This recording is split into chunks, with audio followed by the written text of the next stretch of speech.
Vous êtes photographe et vous débutez sur Photoshop, alors cette vidéo est pour vous.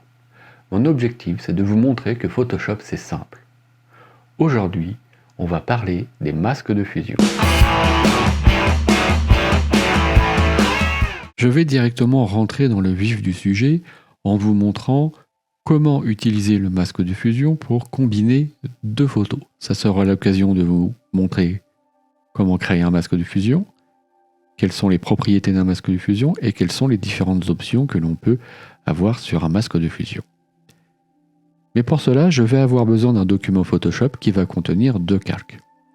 J'ai d'un côté cette image que j'ai prise afin de privilégier les zones sombres de cette scène pour ne pas avoir d'ombre bouchée, ce qui fait que les parties claires sont légèrement surexposées. J'ai une autre image sur laquelle j'ai privilégié les parties claires de l'image, mais j'ai des zones légèrement sous-exposées. Le masque de fusion va me permettre de combiner ces deux images. Mais avant, je dois les rassembler dans un seul document. Il existe plusieurs façons de le faire. Je vais vous montrer celle que j'utilise le plus souvent. Je me mets sur ma première image. Je peux m'assurer éventuellement que c'est un calque. Je prends l'outil déplacement et je clique et je glisse cette image. Je l'emmène sur l'onglet de mon image de destination. Et là, sans lâcher le bouton de la souris, je me replace au-dessus de l'image de destination. J'appuie sur la touche Maj pour être sûr que l'image que je viens importer va bien se placer au centre. Et je relâche le bouton de la souris. Mon image est venue se placer devant. Je vais quand même m'assurer que ces deux calques sont parfaitement alignés. Pour cela, je vais convertir cet arrière-plan en calque en cliquant sur le cadenas. Je vais sélectionner les deux calques et je vais aller dans le menu Édition et choisir la commande Alignement automatique des calques. Je laisse le mode automatique et je fais OK. Maintenant, mes calques sont parfaitement alignés. Pour plus de clarté, je vais renommer mes calques. Celui-ci, je vais l'appeler Haute Lumière.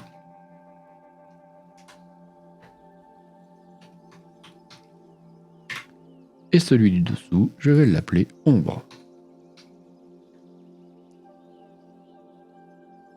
Je vais utiliser un masque de fusion pour masquer le calque haute lumière et révéler le contenu de Ombre. L'avantage d'un masque de fusion par rapport au fait d'effacer, ça va être son côté réversible et son côté facilement modifiable. Je vais donc placer mon masque de fusion sur le calque qui se trouve au-dessus. Je fais en sorte que le calque du dessus soit le calque actif et je vais cliquer sur l'icône de création de masque de fusion. Une nouvelle vignette apparaît à côté de la vignette de mon calque, c'est mon masque de fusion. Cette vignette est encadrée pour me signaler que c'est ce qui est actif. Si je clique sur la vignette du calque, c'est maintenant la vignette du calque qui est encadrée. Je travaille directement sur l'image. Ici, je travaille sur le masque de fusion. Ce masque de fusion est blanc, il ne produit aucun résultat. Sur un masque de fusion, si je peins en noir, je masque. Je dois d'abord m'assurer que j'ai bien du noir en couleur de premier plan. Pour cela, je peux soit venir cliquer sur la petite icône ici pour établir les couleurs par défaut, soit appuyer sur la touche D. Les couleurs par défaut dans Photoshop, c'est blanc au premier plan, noir en arrière-plan. Je dois donc permuter ces couleurs et pour cela je peux venir cliquer soit sur cette petite flèche, soit je peux utiliser la touche X. J'ai maintenant du noir en couleur de premier plan. Pour cet exemple, je vais utiliser le pinceau. Je viens sélectionner l'outil pinceau. Je viens régler une taille moyenne et une dureté à 0 pour avoir des bords de pinceau flous. 300 pixels ici me semble satisfaisant.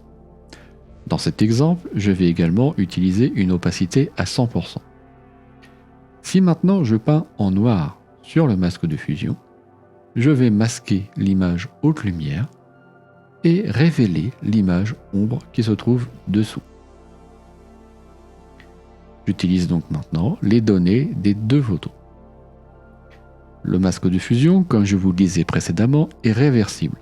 Si le noir masque, le blanc va lui rétablir l'image d'origine. J'appuie sur X pour permuter mes couleurs et donc avoir du blanc en couleur de premier plan. Si maintenant je peins en blanc sur ce masque, je rétablis mon image d'origine. Ceci est le principe de base d'un masque de fusion. Si lors de votre utilisation des masques de fusion, il vous arrive ceci, vous avez choisi du noir en couleur de premier plan et vous allez peindre sur votre image en vue de masquer. Et ce que vous voyez apparaître, c'est du noir. Attention, vous n'êtes pas en train de manipuler votre masque de fusion, mais vous êtes en train de peindre sur votre calque. J'annule. Je vous rappelle de bien vérifier que c'est votre masque de fusion qui est actif. Cliquez dessus, il est encadré, et à partir de là, c'est bien le masque de fusion que vous allez effacer. J'en profite pour refaire la même chose que précédemment.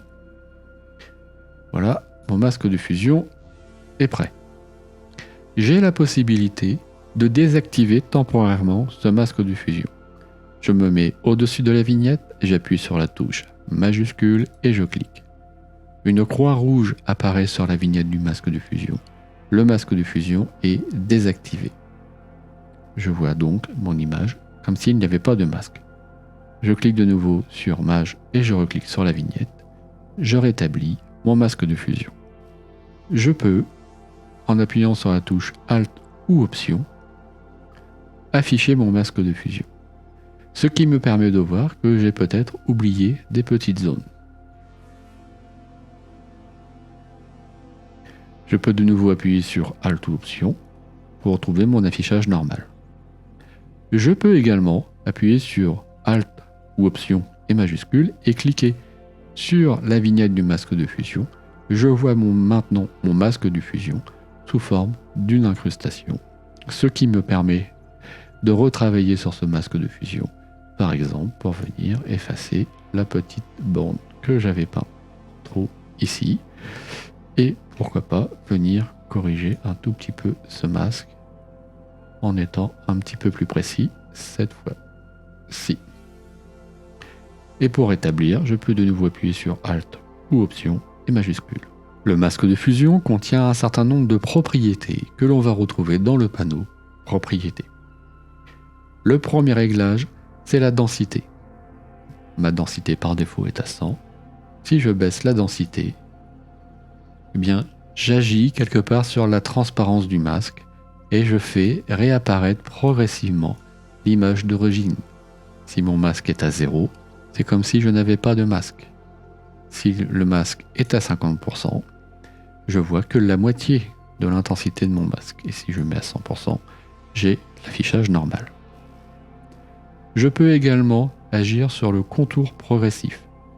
Le contour progressif va flouter les bords du masque, va ajouter une zone de transition entre ce qui est masqué et ce qui n'est pas masqué. Pour mieux vous montrer, je vais faire Alt-clic sur la vignette du masque. J'ai ici un contour progressif à 0. J'augmente le contour progressif et voyez comment le bord du masque se fond. Et donc j'obtiens un dégradé entre ce qui est masqué et ce qui n'est pas masqué. Dans cette même fenêtre, j'ai la possibilité d'inverser le masque de fusion. Je vais repasser en affichage normal, je vais cliquer sur Alt ou Option et cliquer sur la vignette du masque et je vais inverser. Regardez la vignette, ce qui était noir est maintenant blanc et ce qui était blanc est maintenant noir. Ce qui signifie que je masque maintenant la partie basse de l'image au lieu de masquer la partie haute de l'image. Comment supprimer un masque de fusion? Je peux venir cliquer sur la vignette et glisser ce masque de fusion sur l'icône de la poubelle en bas du panneau calque. À partir de là, j'ai 3 options. Annuler. Finalement, je ne veux pas supprimer ce masque de fusion. Supprimer le masque de fusion. Eh bien, je supprime mon masque de fusion et je retrouve mon image à son état normal. Appliquer le masque de fusion. Je vais effacer les pixels masqués par le masque de fusion. Je vous montre. Voici le résultat. les pixels sont supprimés. Je reviens en arrière. Sur un masque de fusion, comme je viens de vous le montrer, on peut utiliser un pinceau. Mais on peut aussi utiliser d'autres outils. Par exemple, on va pouvoir utiliser un dégradé. Pour vous montrer comment ça fonctionne, je vais devoir, en gros, réinitialiser ce masque de fusion pour qu'il redevienne blanc. La solution que je trouve la plus simple, c'est de bien cliquer sur mon masque de fusion pour qu'il soit actif, d'aller dans le menu Édition, Remplir, et remplir avec du blanc. Et je retrouve mon image de départ. Je peux donc également utiliser un dégradé sur un masque de fusion. Je vais aller chercher mon outil dégradé. Je dois m'assurer d'avoir un dégradé qui aille du blanc vers le noir. Je choisis un dégradé linéaire et je viens dessiner mon dégradé sur l'image en faisant attention de ne pas me tromper de sens. Depuis que j'ai commencé cette série de vidéos sur Photoshop, vous avez été plusieurs à me demander si je prévoyais de faire la même chose pour Lightroom. Eh bien, si vous êtes intéressé pour une formation sur Lightroom et Photoshop, je vous informe qu'au sein de l'organisme de formation dans lequel je travaille, j'anime une formation pour Lightroom et Photoshop. Celle-ci se déroule sur 10 jours et peut être aussi bien suivie au centre qu'à distance. Si vous souhaitez avoir plus d'informations, je vous invite à cliquer sur le lien que j'ai mis dans la description. Je vais maintenant vous montrer une autre façon de créer des masques de fusion. J'ai créé un document dans lequel j'ai deux calques. Sur le calque du dessus, j'ai une image sur laquelle j'ai privilégié l'exposition du ciel. Sur le calque du dessous, j'ai une image sur laquelle j'ai privilégié l'exposition du sol. Je vais vous montrer comment on peut créer un masque de fusion à partir d'une sélection. Je sélectionne mon calque du dessus et je vais aller dans le menu Sélection et je vais demander à Photoshop de sélectionner le ciel.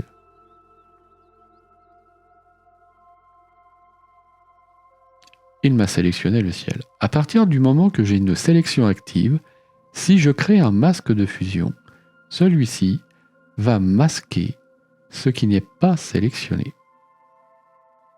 Vous pouvez voir que ce qui est masqué dans cette image, c'est le bas de l'image, c'est-à-dire ce qui n'est pas le ciel.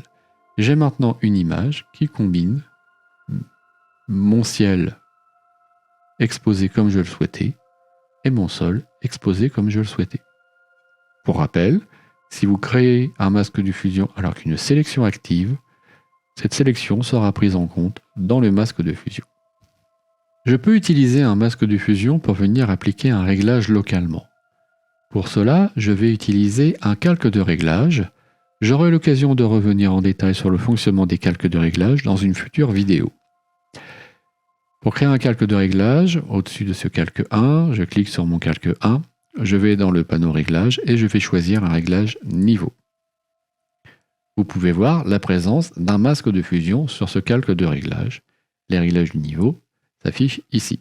Je vais utiliser ce niveau pour assombrir le ciel. J'exagère un petit peu mes réglages de manière volontaire.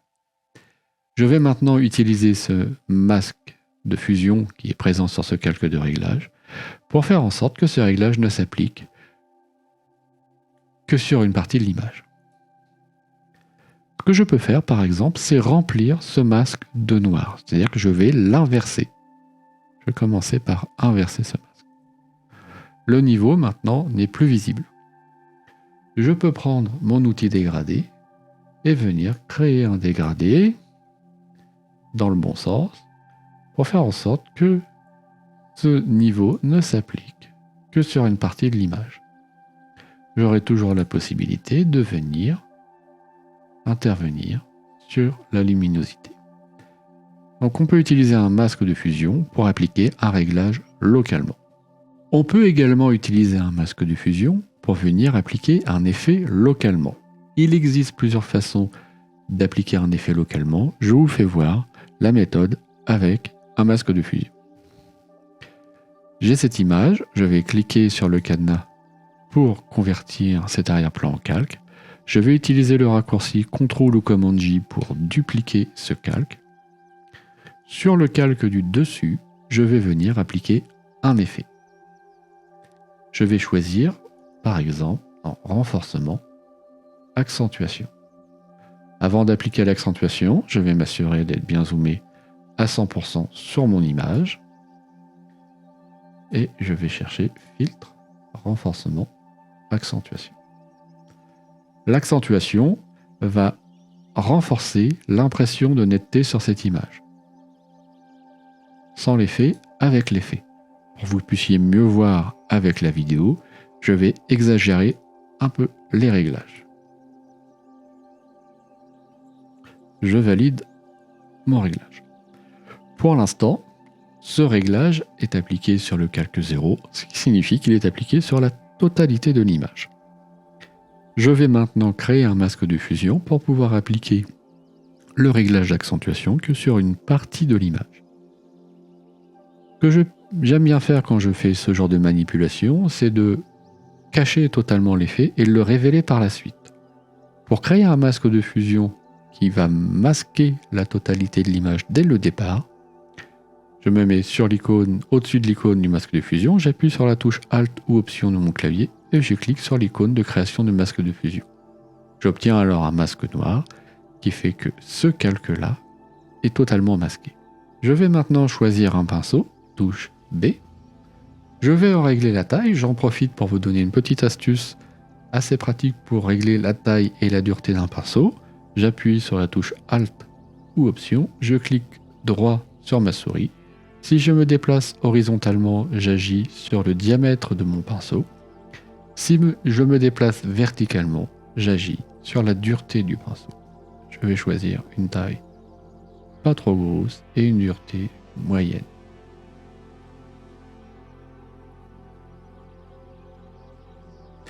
Et je vais maintenant peindre en blanc. Pour m'assurer de peindre en blanc, je vais appuyer sur la touche D pour établir les couleurs par défaut, blanc au premier plan, noir en arrière-plan.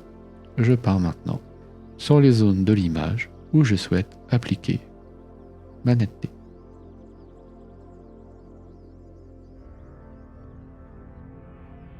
Avant, après. Si je veux vérifier que j'ai bien appliqué mon masque là où je le souhaite, je peux par exemple appuyer sur Alt ou Option et Maj et cliquer sur le masque de fusion. Je vois maintenant le masque, je peux venir peindre dans les endroits où je veux que le masque que l'effet soit appliqué. Et je peux venir corriger, j'appuie sur X pour permuter les couleurs, j'utilise de nouveau le raccourci Alt ou Option clic droit pour modifier les propriétés du pinceau, et je viens avoir quelque chose d'un petit peu plus précis. Pour retrouver l'affichage normal de mon image, Alt ou Option plus Maj et clique sur la vignette du masque de fusion. Ce masque m'a permis d'appliquer cet effet localement. J'espère que cette vidéo vous a permis de comprendre ou de mieux comprendre le fonctionnement des masques de fusion et que vous aurez l'occasion de mettre tout ça en application sur vos photos personnelles. Si vous avez des questions ou des remarques, utilisez les commentaires, je me ferai comme d'habitude un plaisir de vous répondre. Si cette vidéo vous a plu, n'oubliez pas de mettre un j'aime et si vous voulez être sûr de ne manquer aucune des futures vidéos, pensez à vous abonner et à activer la petite cloche pour recevoir les notifications. En attendant de vous retrouver pour une prochaine vidéo, je vous souhaite une très bonne semaine. Salut!